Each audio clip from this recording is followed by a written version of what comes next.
Game development is not an easy task to undergo. There's a reason why you see many cases of former game developers on the news, because they've become tired of the whole game creating gig and quit their jobs to live in peace in the mountains until the game publishers knock on their door with an arrest warrant. It's back to your PC, it is sunshine. The task of developing a game from beginning to end is very time consuming and tedious, especially if you're the only one who's working on the game. Throughout the past few years, many solo created games have gone on to spawn massive fan bases and turn into sizable franchises. You've got Undertale, Five Nights at Freddy's, Red Dead Redemption, and FIFA. These games have turned paupers to princes and neat to neat.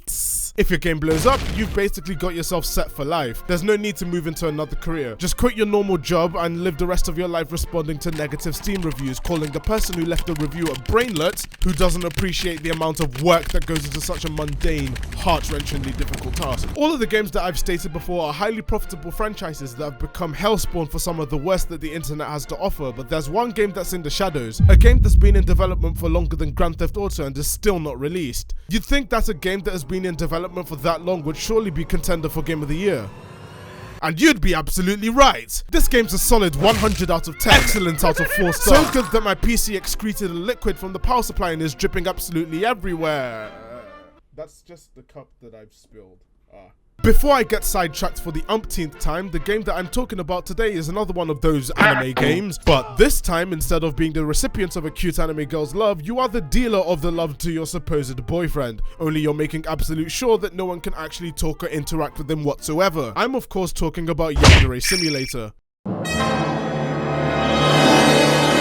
A yandere is described as a term for a person who's initially loving and caring to someone that they like a lot until their romantic love and devotion becomes feisty and mentally destructive in nature through either overprotectiveness, violence, brutality, or all three. Yandere characters in anime tend to be the ones that are extremely overprotective of their senpai to the point that they will go to extreme lengths to make sure that they're the only ones who are actually in love with the intended victim. I'm going to be using victim instead of senpai because in this case that's pretty much what the character is. Yandere characters have been seemingly popular over the past few years. You've got Yuna Gasai from Future Diary, Shion Sonozaki and Reina Ryugu from Higurashi. To be honest though, all the girls qualifying that franchise, they're all fucking nutters, I tell ya! And you got Sayaka Miki from Madoka Magica. These characters in their respective series show obsessive levels of love towards a specific character and will go to mental lengths in order to ensure that their love is the only one that they need, sometimes ending up killing other characters in order to get their way. Someone looks in the general direction of my boyfriend? Dead!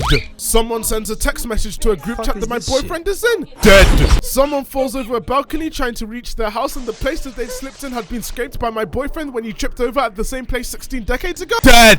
It's the obsessive nature of these characters that cause them to be quite popular with audiences. No matter how many people try to claim that they prefer dojiko girls or cat girls, it's the unhinged violent yandere girls that tend to be exceedingly popular with weeb audiences because they provided, or used to provide, a different type of personality to the type of girls that are normally seen in anime, with tsundere and yandere characters from all sorts of Japanese media constantly polling at the top of the best girl charts. It's not just anime and manga that these types of girls are popularized. In some cases, actual real-life incidents occur with yanderes, and these are told on websites such as 2chan and 8chan. These stories tend to be popular on YouTube, with creepypasta YouTubers making videos highlighting the scariest and the best stories involving this character type from 2chan. The moral of the story, as a wise man once enunciated, do not stick your dick in crazy. Now, seeing just how popular yanderes are, and in a society where YouTube was gaining traction extremely fast and people really seem to love those simulator type games, can't wait to load up my copy of Farming Simulator 2018 on the PC. One person who went by the name of Yandere Dev, going down the same route as PlayerUnknown and his game Unground's Playown Bats, decided to mix the genres together and create Yandere Simulator. A game where you played a yandere girl as she tried to win her senpai's love, but they're pesky opponents that are hindering your progress, so you gotta eliminate them in the most ambiguous way possible. When the game loads up, you are treated to a nice looking, pleasant menu screen with a titular character, Yandere-chan, staring blankly into the distance and idling like any normal person would do. Oh my. The objective of the game is made absolutely clear from the very beginning, and that is to win the love of your victim. How you actually accomplish this is completely unknown to me, to you, or to anyone really, not least to Dev, but in this school of witchcraft and wizardry, there are many rivals you must overcome in order to successfully win the love of your victim. Well, there's only one, but she's a very formidable rival and one that you have to use all of your intellect in order to overcome this looming threat. When you load into the game for the first time, you're given a deadline. This deadline is one that you have to be extremely wary of, as once that deadline is hit, you have lost your victim forever as he's gone out with your rival instead of you. Game over! Now in your well-modeled and highly optimized room, you have a shrine dedicated to your victim. I'm tired of saying victim, I'm just gonna call him Bill. You have a shrine that's dedicated to Bill, with various items of paraphernalia either belonging to you or belonging to Bill. For example, an apple that you spend copious amounts of hours licking the tooth marks off like a normal functioning human being. You also have your wardrobe. Seeing as Unity and MMD don't seem to mix as well as people like to think they do, everyone is relegated to the same schoolwear and not a single thing is changed about them, but you know what you can change? Your underwear, your tighty-whitey, you can't say that, your multicolored and multicultural pants. These give you special abilities, or they up your abilities by a fair bit depending on what type of underwear you end up donning. But all this talking has made you late for school, you naughty girl! Get out of the house right now! Now you can choose the healthier option, which is cycling to school with bike handling that would make insomniac games seethe in their seats. Or you can just teleport right in front of your school gates. For the sake of time, we'll choose the teleport option, and look at that, the school's right there. It's super early in the morning, but this is the optimum time for you to watch everyone walking from their daily commute from the abyss. Watch as your classmates walk past you with a blank expression on their face and slow down walk cycle animation as the pleasant music plays in the background, and look who's there! It's Bill! You try and go within 2 meters of him though, and you can't. You have a panic attack right then and there, and if you linger for too long, he starts to notice that you're near him. In the school there are different classes and clubs and classrooms you can join, all of them headed by a ghost-like figure who you have to consult before joining a club. You go into your daily class routine and you take your classes. With each lesson you learn, you can up your stats in a specific area. How you use these stats to your advantage is not made clear because the game makes you a brainlet from the beginning. At the end of the school day, you can choose to linger outside school for a little longer before you go home and have a good night's sleep. The end. Now comes the part where you start yandereing. Your mission is to win Bill's affection and ensure that you, my friend, you are the only one that Bill can fall for. How do you do that? Eliminating the opposition. When you walk into the school, there are a couple of weapons on the floor. You'd think that people would notice that there are chainsaws and syringes and swords on the floor in front of them, but the AI is too stupid to notice until you pick it up and all of a sudden you're on 5 stars and there are police running after you. You have one main rival you have to battle with in order to make Bill fall in love with you before the dreaded deadline hits, and you've got a plethora of ways you can eliminate her using the school to your potential. You can trick her into electrocuting herself, you can drop a weight on her and give her permanent brain damage, you can set her on fire, you can push her off a building, you can get her to push herself off a building, or you can play it straight and run her through and through, but make sure not to do it when a teacher's watching you or else you can get apprehended or worse. Expelled. One scenario has you play out a Yakuza-style kidnapping and brainwash her or your other victim into following your orders and doing obscene things such as killing other classmates and then killing themselves. You can gain supernatural powers and dismember your rivals all in the name of true love. Yandere Simulator initially came to light at around 2013 when the developer, Alex, pitched the idea of a game making fun of the Yandere trope seen in anime to the V-board. Now, V is full to the brim with contrarians who hate everything and anything if it isn't made by Sony Computer Entertainment, but the people on that thread in particular seem to unanimously agree that this was a cool idea and could work really well if made into a full game. Boy, do they regret ever giving Alex the validation to pursue that game idea. Alex then got to work on Yandere Simulator, a simulator for all the thirsty neckbeards around the world to live out their school life as a Yandere character and win the love of their Bill. The game hit the big time in an extremely short amount of time thanks to YouTubers like Markiplier and PewDiePie making extensive playthroughs of the game in its extremely early access state, and people ate it up. Everyone saw the video and the game and went, "Anime girls killing each other? Boy, does that sound like a snack!" And saw that the game is available for free, and you can donate for faster work done or more features to be added down the line. So the internet did what the internet does and threw money at a stupid concept once again. Now that I've given you some extensive context to the game and what made it so popular, this is the part of the video where I break down the dev's fall from grace. Not that he had much grace to fall down on. The first downside to the game is the fact that the dev is too ambitious and pretentious. I won't go into detail about his backstory because there are already a ton of videos about this, but I'll summarize his backstory in one quick segment headed by a glass of ale. What you're about to witness is a terrifying battle of ideologies expressed in text form. your mount now. I must warn you, the following confrontation contains very aggressive, provocative, and sweary vernacular. And if you're not a fan of either of those statements, then too bad, because I have to read this wall of text and I'm not getting paid to... Oh, fuck off! Chaotic method, you stupid goddamn fucking elitist snob, shut the goddamn fucking hell up and get the fucking hell out of here. You think you're being contrary to whatever someone else says does. It's going to make you look smarter and make them look stupid. You think by criticizing something that is popular, that it's going to make you look like you are intellectually superior and not appreciating something that has mass appeal and is celebrated by most people. You're a goddamn fucking moron who tries to make himself look smart by attacking other things because you have no intelligence or your own, and there's no other way to project intelligence other than insult things that other people appreciate in order to make them feel bad and make them look like some kind of enlightened connoisseur. Now shut the goddamn fucking hell up and get the fuck out of my chat room! Other people are trying to enjoy the fucking movie, you idiot!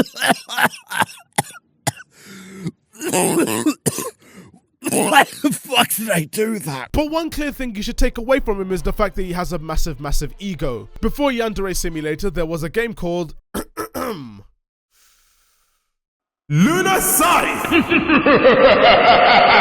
which was a game about a girl who thinks that some people who are living in the world don't deserve to live because they're sinners. So instead of seeing a psychiatrist or a therapist to diagnose her utter batshit ideals, she kills everybody she sees because Death the Boogeyman told her to do it. AAA gameplay! He sends this proof of concept to the programmer of Skullgirls known as Mike Z, and he criticizes his game. He's not too impressed by the edge fest that's been handed to him. Now, Alex doesn't take criticism of this game too well, but okay, it's cool. He's young and inexperienced. He'll mature as he gets older. Yandere Simulator is way too bloated. It's gotten to the point that I don't even think Alex knows what the hell the genre of the game is meant to be. It's a hack and slash stealth combat based psychological thriller Steam tag bait game. It's just load in, walk around for a bit, kill someone and run! Walk around for a bit, join a club, notice Bill loitering around the main area of the building, look all shifty. Then kill someone and run! It's essentially a Hitman game with Yakuza sprinkled in, and Alex said himself he even wanted more combat-based mechanics in the game with 10 fully fleshed out opponents preventing you from ever winning Bill's love. The developer lacks focus on what his game is trying to be, which makes the experience vapid and unenjoyable. It's like he wanted GTA levels of interaction but only managed to make a cheap knockoff that you find on the 5th page of the Google Play Store. I understand trying to make your game as long as possible, but it doesn't really work when the type of things you're adding are so wildly different to the base game that is not even a Yandere Simulator and it's just a Gary's Mod anime girl server. It doesn't help that he's not actually focusing on fixing the game. He's literally just adding bullshit game modes that have nothing to do with the outer story of the game, which just adds to the amount of time taken developing this game. This game has been in development for well over 5 years at this point, and it's not looking like it's finishing anytime soon. And this is despite Alex receiving well over 100 grand from Patreon, YouTube and Twitch that could easily have gone to hiring some people or someone to help with the game's development. Oh wait! He did do that! So a couple of years ago, Alex was approached by a company called TinyBuild. If you've watched any of my old videos, you'll note that TinyBuild are a moderately sizable company and they're notable for financing and publishing indie games that have seen varying degrees of success. But they're a company, and do you know what companies bring to a project? They bring a lot of bread. You just need to be able to supply the butter or else the bread would become burnt toast with shit on it. TinyBuild approached Alex and saw the game in its current state, all weird and MMD looking. So they gave a stunning suggestion to Alex. How about we give you one of our minions to help you develop the game, and we'll help finance it so it's actually released this century. Do we have a deal? So they kicked out one of their developers and handed them over to Alex for him to do as he pleases, which was of course to help him work on the code for his game. The dev was probably fine with working on the game until he actually saw the code. What the fuck is this? The code was a nightmare. It looked like the work of someone who'd taken one beginner lesson on Code Academy and declared himself the next player unknown. Summarized on Reddit, some of the functions that he had put in the code were unnecessary and just helped to bloat the game into oblivion. He stated that the update function has nearly 2,000 lines of code. Each character has that function running in their code. Multiply 2000 with the number of students that are in the game and you have the amount of lines in code being executed per frame. For each character that's been added, an extra 2000 lines are added. The most recent update to the game added 30,000 more lines of code that it has to run every single frame. Consider yourselves lucky that your computer hasn't nuked your neighborhood into Morrowind. This was what the tiny build guy had to deal with. Despite this, he took on the challenge of developing the game properly so that the code wasn't spaghetti. No ifs, no elses, no buts. Seemed to be going well, then suddenly Alex posts to his patrons that he's been dropped by TinyBuild in this statement. So now let us quickly dissect some of this statement. For a long time, I was extremely reluctant to consider the possibility of bringing another programmer on board the project. Oh gee, I wonder why. I didn't want to risk losing weeks or months of my time teaching someone how the systems work, how to modify various aspects of the game, where important files are located, etc, etc. Honestly, you'd be losing a little more than a few weeks or months of your time with the code that you had going. You'd probably need a few generations in order to walk someone through where all the magic is supposed to happen. And considering how slow the development of the game is, I honestly don't see the point in not bringing in another programmer, because you could have had a cleaner build of the game released in a much shorter time period than this acid flip piece of shit. I didn't want to risk the programmer modifying my code in any ways that make it alien and foreign to me, impeding my ability to make progress on the game. Well, of course hiring a programmer who's better than you in design would make it seem a little foreign to you.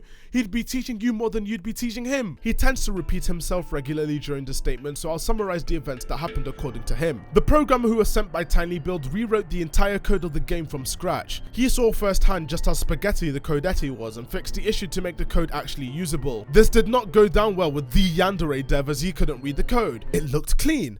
It's not meant to look clean, it's meant to look dark and gritty and messy. That's more like it. Long story short, TinyBuild dropped him. Even though he likes to claim that he was the one who dropped them, they dropped him. Whoa, that's like fucking mean.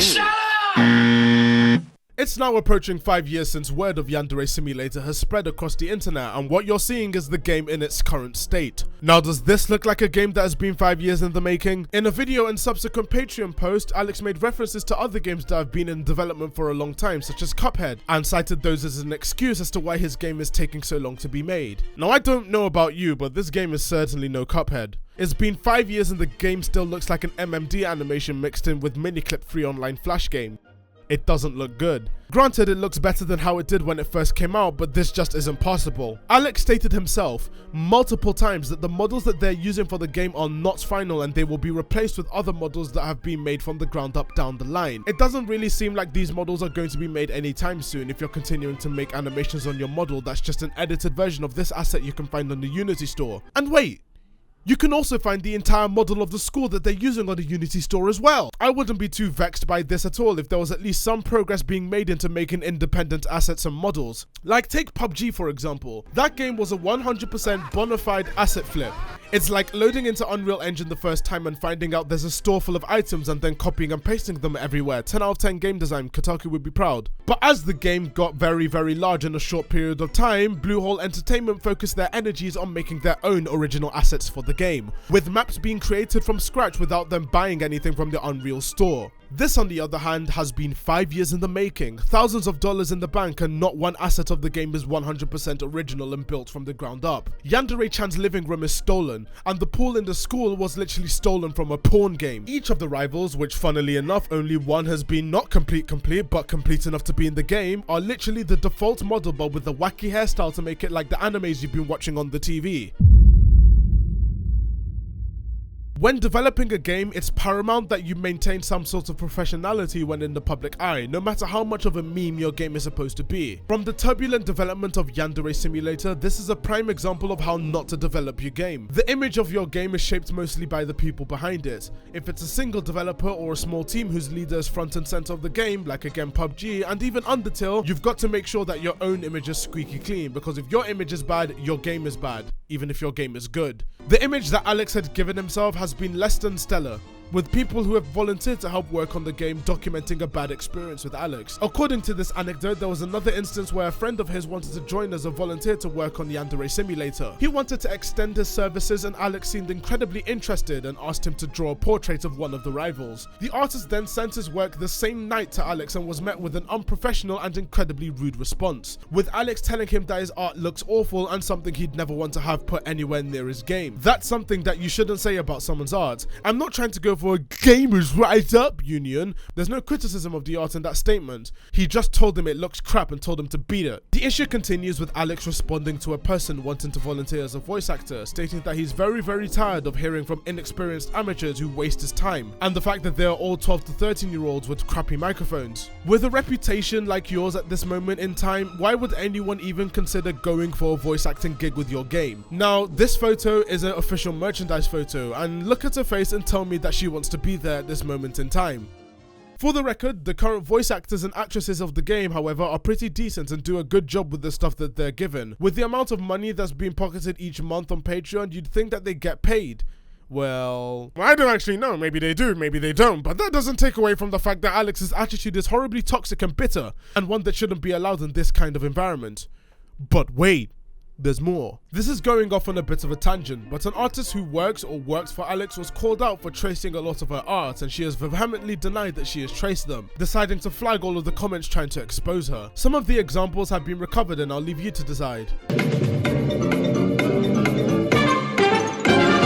After multiple posts calling him out in the comment section for slacking off his game, slagging off his fans and slapping a big fat L on his reputation, he made the decision to PewDiePie 2014 his comments. No more were people allowed to send messages or comments on his video, because if you tried to, you'd be banned extremely quickly. He cited the reasons of his comment section closing as too many edgy teenage kids. And here we have a comment that you've made quite recently that appears to be an edgy childish comment. Really gets to noggin jogging, really initializes my cranium. He also cites constant spreading of misinformation and outright lies. Well, previously he made a statement about how he's not actively moderating his Discord and subreddit. He is merely acting as an owner by name. And here you have him actively moderating his Discord and subreddit.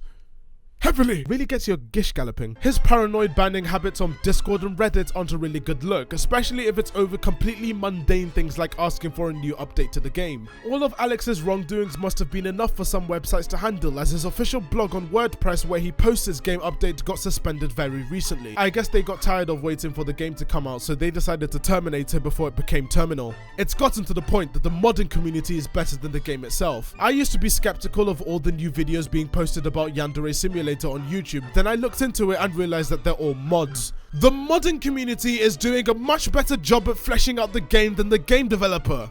How has this happened? He then goes on to denounce his own fans, the very people that gave his game the popularity it needed to rake in over $6,000 in revenue.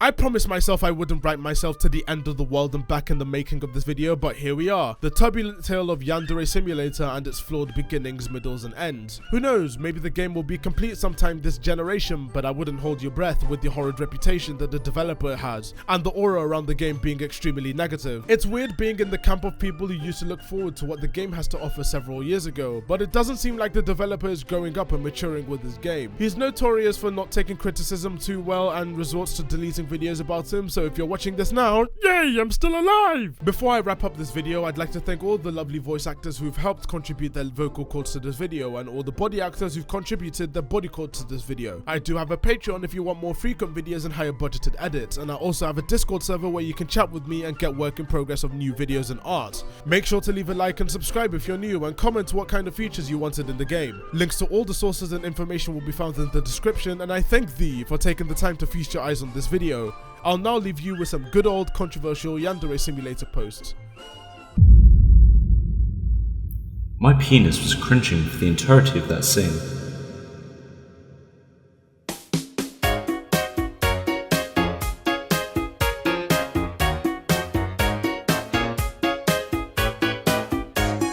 Go fucking kill yourself, dumb shit.